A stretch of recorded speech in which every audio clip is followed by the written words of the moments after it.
ആകാശവാണി. നമസ്കാരം. പ്രാദേശിക വാർത്തകൾ വായിക്കുന്നത് ബിന്ദു വിനോദ്.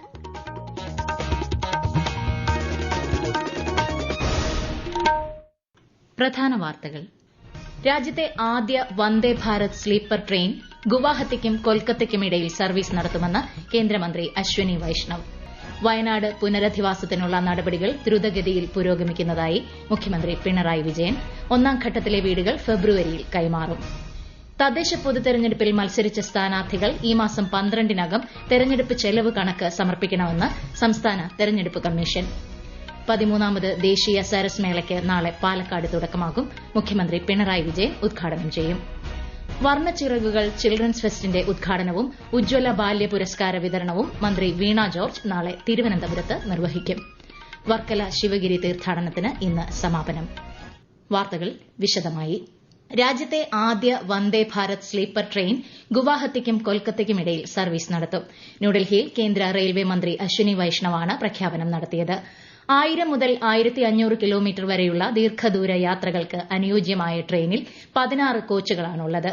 ഭക്ഷണം ഉൾപ്പെടെ തേർഡ് എസിക്ക് ഏകദേശം 2300 രൂപയും സെക്കൻഡ് എസിക്ക് 3000 രൂപയും ഫസ്റ്റ് എസിക്ക് 3600 രൂപയുമാണ് ടിക്കറ്റ് നിരക്ക്. വയനാട് ദുരന്തബാധിതരെ പുനരധിവസിപ്പിക്കുന്നതിന് കൽപ്പറ്റ ബൈപ്പാസിന് സമീപം ഏറ്റെടുത്ത എൽസ്റ്റൺ എസ്റ്റേറ്റിൽ ടൌൺഷിപ്പ് നിർമ്മാണം ദ്രുതഗതിയിൽ പുരോഗമിക്കുന്നതായി മുഖ്യമന്ത്രി പിണറായി വിജയൻ. പ്രകൃതി ദുരന്തങ്ങളെ പ്രതിരോധിക്കുന്ന തരത്തിൽ അത്യാധുനിക സൌകര്യങ്ങളോടെ പ്രകൃതിയോട് ഇണങ്ങുന്ന രീതിയിൽ 35 ക്ലസ്റ്ററുകളിലായാണ് ടൌൺഷിപ്പ് വിഭാവനം ചെയ്തിരിക്കുന്നതെന്നും മുഖ്യമന്ത്രി പറഞ്ഞു.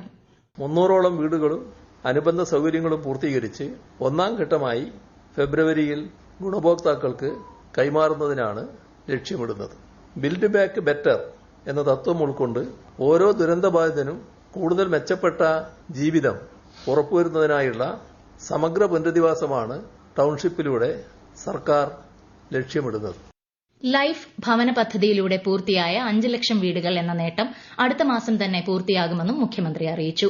ത്രിതല പഞ്ചായത്ത് തെരഞ്ഞെടുപ്പിന് ശേഷം പുതിയ ഭരണസമിതിക്ക് മുന്നിൽ പുതിയ ഉത്തരവാദിത്തങ്ങളാണ് ഉള്ളതെന്നും തിരുവനന്തപുരത്ത് വാർത്താ സമ്മേളനത്തിൽ അദ്ദേഹം അഭിപ്രായപ്പെട്ടു. സംസ്ഥാനത്തിന്റെ മുന്നേറ്റത്തിന് ഓരോരുത്തരുടെയും അഭിപ്രായം പ്രധാനമാണെന്നും കേരളത്തെ ഉപഭോക്തൃ സംസ്ഥാനമായി നിലനിർത്താതെ ഉൽപാദന കേന്ദ്രമായി മാറ്റാൻ ലക്ഷ്യമിട്ടാണ് സിറ്റിസൺസ് റെസ്പോൺസ് പ്രോഗ്രാം ആരംഭിച്ചതെന്നും മുഖ്യമന്ത്രി പറഞ്ഞു. തദ്ദേശ പൊതുതെരഞ്ഞെടുപ്പിൽ മത്സരിച്ച എല്ലാ സ്ഥാനാർത്ഥികളും ഈ മാസം 12-നകം തെരഞ്ഞെടുപ്പ് ചെലവ് കണക്ക് ഓൺലൈനായി സമർപ്പിക്കണമെന്ന് സംസ്ഥാന തെരഞ്ഞെടുപ്പ് കമ്മീഷൻ.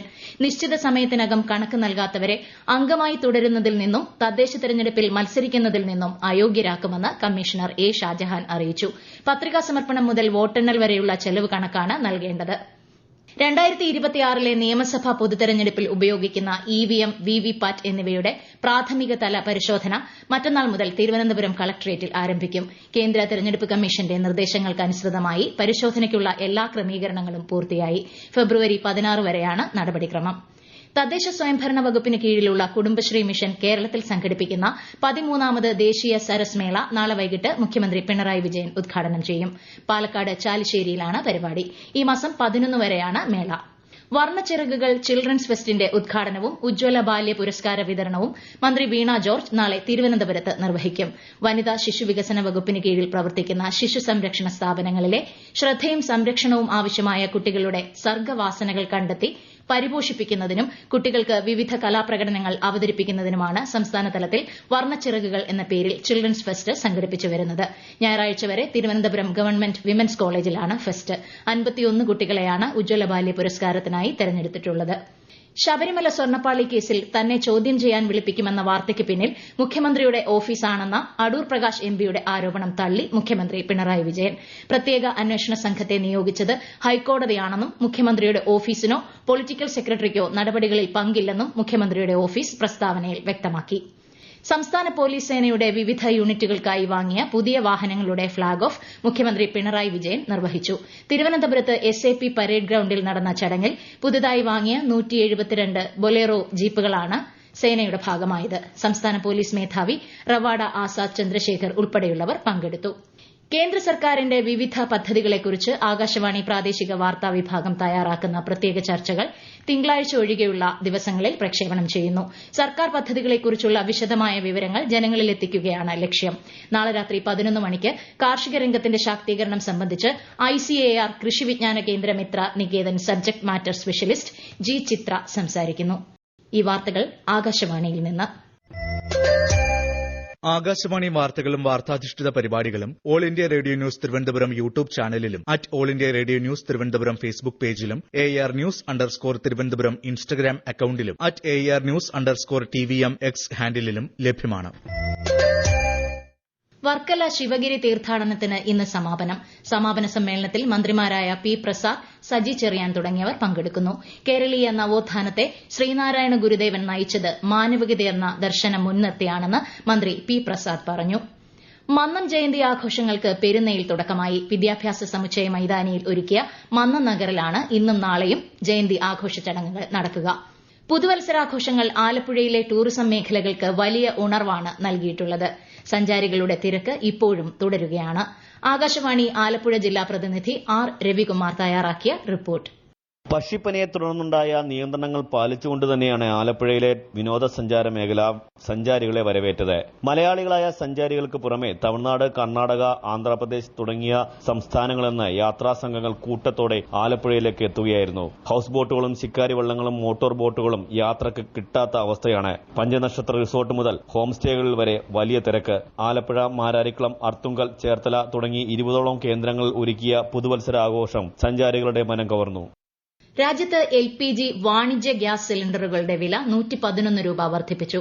19 കിലോഗ്രാം വാണിജ്യ സിലിണ്ടറിന്റെ പുതുക്കിയ വില ഇന്നു മുതൽ പ്രാബല്യത്തിൽ വന്നു.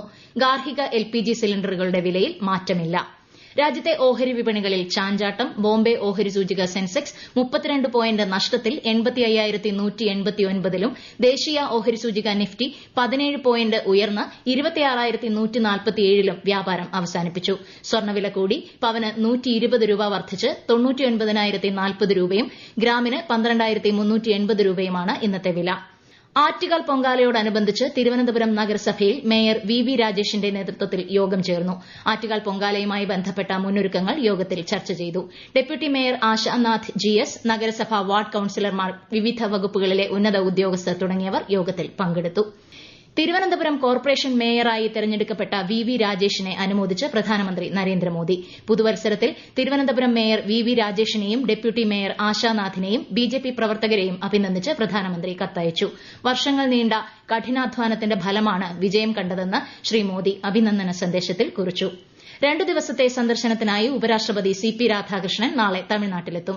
ചെന്നൈയിലെ ഡോക്ടർ MGR വിദ്യാഭ്യാസ ഗവേഷണ ഇൻസ്റ്റിറ്റ്യൂട്ടിൽ 34ാമത് ബിരുദദാന ചടങ്ങിലും വൈകിട്ട് നടക്കുന്ന രാംനാഥ് ഗോയങ്ക സാഹിത്യ സമ്മാൻ ചടങ്ങിലും ഉപരാഷ്ട്രപതി നാളെ പങ്കെടുക്കും. മറ്റന്നാൾ വെല്ലൂർ സുവർണക്ഷേത്രത്തിൽ ശ്രീശക്തി അമ്മയുടെ 50ാമത് സുവർണ ജൂബിലി ജയന്തി ആഘോഷങ്ങളിലും കലൈവാനർ അരങ്ങിൽ നടക്കുന്ന 9ാമത് സിദ്ധ ദിനാഘോഷങ്ങളിലും ഉപരാഷ്ട്രപതി പങ്കെടുക്കും. ആണവ നിലയങ്ങളുടെ പട്ടിക കൈമാറി ഇന്ത്യയും പാകിസ്ഥാനും. ഇരു രാജ്യങ്ങളിലെയും ആണവ കേന്ദ്രങ്ങളെയും മറ്റ് അനുബന്ധ സ്ഥാപനങ്ങളെയും കുറിച്ചുള്ള വിവരങ്ങളാണ് ന്യൂഡൽഹിയിലെയും ഇസ്ലാമാബാദിലെയും നയതന്ത്ര ചാനലുകൾ വഴി ഇന്ന് കൈമാറിയത്. തുടർച്ചയായ 35ാം തവണയാണ് ഇരു രാജ്യങ്ങളും വിവരങ്ങൾ കൈമാറുന്നത്. 1988ൽ ഒപ്പുവച്ച ആണവ നിലയങ്ങൾക്ക് നേരെയുള്ള ആക്രമണ നിരോധന കരാർ പ്രകാരമാണ് കൈമാറ്റം. ഇരു രാജ്യങ്ങളിലെയും ജയിലുകളിൽ കഴിയുന്ന സിവിലിയൻ തടവുകാരുടെയും മത്സ്യത്തൊഴിലാളികളുടെയും പട്ടികയും ഇതോടൊപ്പം നയതന്ത്ര ചാനലുകൾ വഴി കൈമാറി. ശിക്ഷാ കാലാവധി പൂർത്തിയാക്കിയ ഇന്ത്യൻ തടവുകാരെ എത്രയും വേഗം മോചിപ്പിക്കണമെന്ന് ഇന്ത്യ പാകിസ്ഥാനോട് ആവശ്യപ്പെട്ടു. സംസ്ഥാന ബാലാവകാശ കമ്മീഷൻ ശബരിമല സന്ദർശിച്ചു. ശബരിമലയിലെത്തുന്ന കുട്ടികളുടെ ക്ഷേമം ഉറപ്പാക്കാൻ വിവിധ വകുപ്പുകൾ സ്വീകരിക്കുന്ന നടപടികൾ അറിയാനാണ് commission chairperson KV Manoj Kumar, അംഗങ്ങളായ B മോഹൻകുമാർ, KK ഷാജു എന്നിവർ സന്നിധാനം സന്ദർശിച്ചത്. ADGP S Sreejith, Devaswom board അംഗങ്ങൾ എന്നിവരുമായി കമ്മീഷൻ കൂടിക്കാഴ്ച നടത്തി. പുതുവത്സര ദിനമായ ഇന്ന് സന്നിധാനത്ത് വലിയ ഭക്തജന തിരക്കാണ് അനുഭവപ്പെട്ടത്. പ്രധാന വാർത്തകൾ വീണ്ടും. രാജ്യത്തെ ആദ്യ വന്ദേ ഭാരത് സ്ലീപ്പർ ട്രെയിൻ ഗുവാഹത്തിക്കും കൊൽക്കത്തയ്ക്കും ഇടയിൽ സർവീസ് നടത്തുമെന്ന് കേന്ദ്രമന്ത്രി അശ്വിനി വൈഷ്ണവ്. വയനാട് പുനരധിവാസത്തിനുള്ള നടപടികൾ ദ്രുതഗതിയിൽ പുരോഗമിക്കുന്നതായി മുഖ്യമന്ത്രി പിണറായി വിജയൻ. 1ാം ഘട്ടത്തിലെ വീടുകൾ ഫെബ്രുവരിയിൽ കൈമാറും.